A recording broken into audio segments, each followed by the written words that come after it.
బాలగారు 2014-19 మధ్య చంద్రబాబు నాయుడు గారి మీద ప్రధానమైన కేసులు ఆయన వాటిపైన ఇప్పుడు బెయిల్ పైన ఉన్నారు. స్కిల్ కేసు కావచ్చు, ఫైబర్ నెట్ కావచ్చు, ఐఆర్ఆర్ కేసు కావచ్చు, మద్యం స్కామ్ కావచ్చు, ఇసుక కుంభకోణం కావచ్చు, ఇంకోటి అసైన్డ్ భూముల ఈ కేసులన్నీ ఉన్నాయి. వాటిపైన బెయిల్ పైన తిరుగుతున్నారు. సిట్ విచారిస్తోంది. ఎప్పుడైతే సీఎంగా ప్రమాణ స్వీకారం చేశారో వెంటనే సిట్ కార్యాలయానికి కూడా తాళాలు వేసేశారు అని అంటున్నారు. మరి అధికారం చేతిలో ఉంది కదా అని ఈ కేసుల్ని తొక్కిపెట్టేస్తే వాట్ నెక్స్ట్? ఇవి ఇంతేనా ఇంకా? ఓకే, ఫస్ట్ ఒక బేసిక్ ప్రిన్సిపల్ చెప్తానండి. ఐఎమ్ సారీ అంటే అందరికీ నార్మల్గా విష్ చేయట్లేదు, అది డీమ్డ్గా తీసుకోండి, టైం తక్కువ ఉంటుంది కాబట్టి. సార్, బేసికల్గా చంద్రబాబు నాయుడు గారికి బెయిల్ కండిషన్స్ ఏంటండి?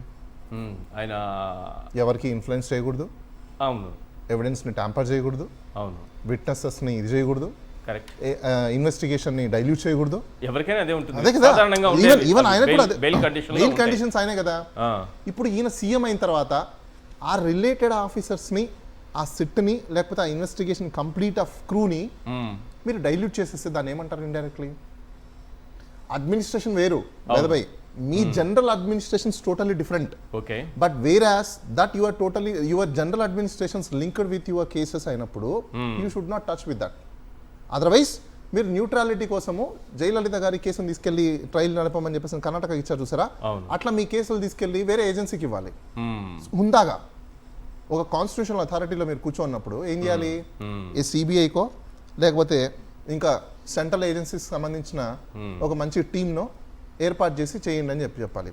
అసలు ఇన్వెస్టిగేషన్ యొక్క బేసిక్ ప్రిన్సిపల్ ఏంటంటే the police must be act impartial and hunt for the truth without bias. Hunt for the truth. ట్రూత్ని ఎక్కడ హంట్ చేస్తున్నారు వీళ్ళు?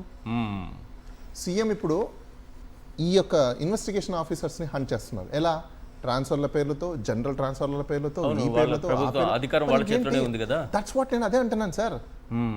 ఇంపార్షియల్గా, అన్బయాస్డ్గా జరగాల్సిన ఇన్వెస్టిగేషను, ఫ్రీ అండ్ ఫెయిర్గా జరగాల్సిన ఇన్వెస్టిగేషను బయాస్డ్ అయిపోతే ఇప్పుడు నన్ను నేనే జడ్జ్ చేసేసుకుంటానా?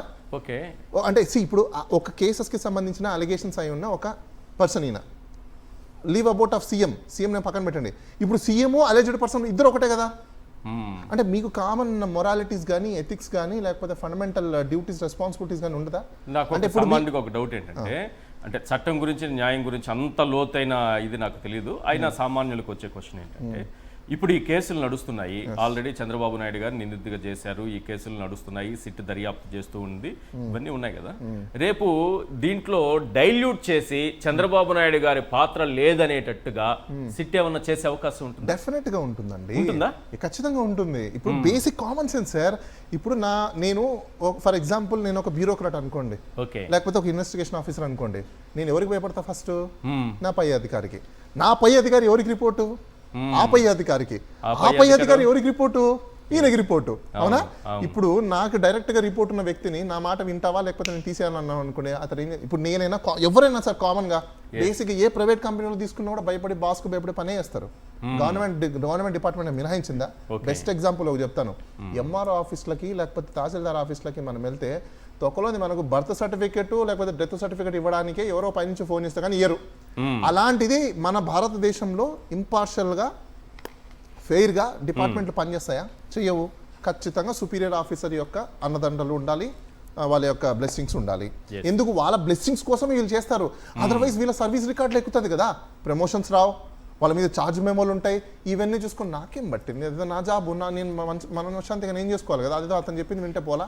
అంటే కేసులు స్లో చేసేటటువంటి అవకాశం కూడా ఉంటుందా? కేసులు స్లో చేసే అవకాశాలు ఉంటాయి, కేసులను డైల్యూట్ చేసే అవకాశాలు ఉంటాయి, విట్నెసెస్ ని వీళ్ళకి కావాల్సిన స్టేట్మెంట్ రికార్డ్ చేసుకునే అవకాశాలు ఉంటాయి.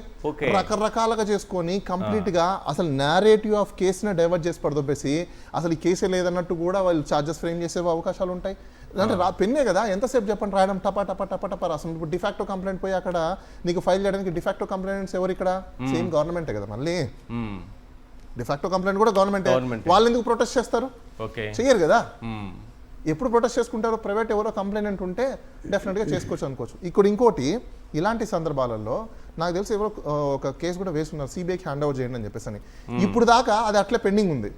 ఎందుకు పెండింగ్ ఉంది అంటే అక్కడ పార్టీలు ఎవరు? సిబిఐని మినహాయిస్తే మిగతా రెస్పాండెంట్స్ అందరు స్టేట్ గవర్నమెంటే. ప్రిన్సిపల్ సెక్రటరీలు, చీఫ్ సెక్రటరీలు, లేకపోతే డిపార్ట్మెంట్స్ సిట్ వీళ్ళే ఉంటారు. వీళ్ళు ఎందుకు అయ్యా మేము ఫెయిల్యూర్ అయిపోయాం, మేము ఇచ్చేస్తాం అంటారా? నో. ఓకే, ఒక కేసు అగేనెస్ట్ గవర్నమెంట్ పడితే ఏజీ దగ్గర నుంచి జీపీ వరకు, ఏజీపీల వరకు మొత్తం ఫస్ట్ ఇన్స్ట్రక్షన్స్ వాళ్ళకి వెళ్తాయి. అక్కడి నుంచి ఎక్కడికి వెళ్తాయి? డిపార్ట్మెంట్ వాళ్ళకి వెళ్తాయి. వాళ్ళు ఏం చేస్తారు? సార్ ఈ రోజు ఇది ఇంపార్టెంట్ కేసు, ఒక ఇంటెలిజెన్స్ టీం మొత్తం ఉంటుంది కోర్టులో, ఇది ఇంపార్టెంట్ కేసు, దీని ఏం చేయాలి? పైనుంచి ఇన్స్ట్రక్షన్స్ ఇవన్నీ వీళ్ళకి, ఆ ఇన్స్ట్రక్షన్స్ ప్రకారమే వీళ్ళు ఫాలో అవుతారు. అలాంటప్పుడు చీఫ్ మినిస్టర్, ఇప్పుడు చిన్న ఎగ్జాంపుల్ సార్, ఎవరైనా కానీ ఇప్పుడు అతని మీద ఏదైనా ఒక క్రైమ్ ఉంది అన్నప్పుడు ఎంతసేపు మేనేజ్ చేసుకుంటామని చూస్తారు, కానీ నో నేను నిజాయితీ పరుణ్ణి, డెఫినెట్గా నేను పార్షల్గా జరగాలన్నప్పుడు డెఫినెట్గా పార్షల్గా జరగాలి అంటే నువ్వు అదర్ ఏజెన్సీకి ఇవ్వు. అదర్ ఏజెన్సీకి ఇవ్వకుండా నా దగ్గర పెట్టుకుంటా, నా అండర్లోనే ఉండాలంటే డెఫినెట్గా నేను భయపడతాడబ్బా. ఎందుకు భయపడ్డావు? నువ్వు చీఫ్ మినిస్టర్వి, నీకు భయపడకుండా ఉంటారు నీ ఆఫీసర్? లేదుగా, ఖచ్చితంగా భయపడతారుగా. ఎందుకు? నువ్వు ట్రాన్స్ఫర్ చేయొచ్చు, లేకపోతే ఏదైనా చేయొచ్చు. బెస్ట్ ఎగ్జాంపుల్ ఒకటి చెప్తాను మీకు, అంతవరకు ఎందుకు. మొన్న చేంజ్ ఆఫ్ గవర్నమెంట్ అయిన తర్వాత ఇన్వెస్టిగేషన్స్ పేర్లతో చాలా మందిని ఇంటర్నల్గా గవర్నమెంట్ ఎంప్లాయీస్ని భయంకరంగా వేధించిన పరిస్థితులు ఉన్నాయి. నేను ఇంకోటి కూడా చెప్తాను మీకు, అది పక్కన పెట్టేస్తే సుప్రీంకోర్టులో ఒక రిజిస్ట్రార్ని అపాయింట్ చేస్తే మళ్ళీ చేంజ్ ఆఫ్ సీజే మారిన తర్వాత యూయూ లలిత్ గారు ఆ రిజిస్ట్రార్ని తీసేశారు. ఇతను పనికిరారు, ఇతను అసలు అపాయింట్మెంట్ ఇల్లీగల్ అని చెప్పేసి అని. అదే పర్సన్ ఈరోజు మన గవర్నమెంట్లో హైయెస్ట్ పొజిషన్లో కూర్చొని ఆయనకు సంథింగ్ ఒక 3 లక్షల పైన ఎంతో శాలరీ.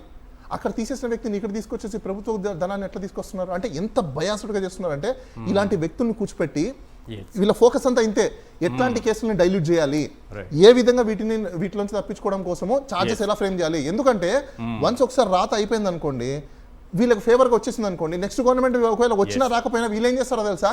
టెక్నికాలిటీస్, ఈ లీగల్గా ఇది వర్కౌట్ అవ్వదు, ఆల్రెడీ ఇది అయిపోయింది, ఇదే ఇంకా కోర్టులో నలుగుతూనే ఉంటాయి కేసు. పైనుంచి ఇన్స్ట్రక్షన్స్ ఇవన్నీ వీళ్ళకి, ఆ ఇన్స్ట్రక్షన్స్ ప్రకారమే వీళ్ళు ఫాలో అవుతారు. అలాంటప్పుడు చీఫ్ మినిస్టర్, ఇప్పుడు చిన్న ఎగ్జాంపుల్ సార్, ఎవరైనా కానీ ఇప్పుడు అతని మీద ఏదైనా ఒక క్రైమ్ ఉంది అన్నప్పుడు ఎంతసేపు మేనేజ్ చేసుకుంటామని చూస్తారు, కానీ నో నేను నిజాయితీ పరుణ్ణి, డెఫినెట్గా నేను పార్షల్గా జరగాలన్నప్పుడు డెఫినెట్గా ఇంపార్షల్గా జరగాలి అంటే నువ్వు అదర్ ఏజెన్సీకి ఇవ్వు. అదర్ ఏజెన్సీకి ఇవ్వకుండా నా దగ్గర పెట్టుకుంటా, నా అండర్లోనే ఉండాలంటే డెఫినెట్గా నేను భయపడతాడబ్బా. ఎందుకు భయపడ్డావు? నువ్వు చీఫ్ మినిస్టర్వి, నీకు భయపడకుండా ఉంటారు నీ ఆఫీసర్? లేదుగా, ఖచ్చితంగా భయపడతారుగా. ఎందుకు?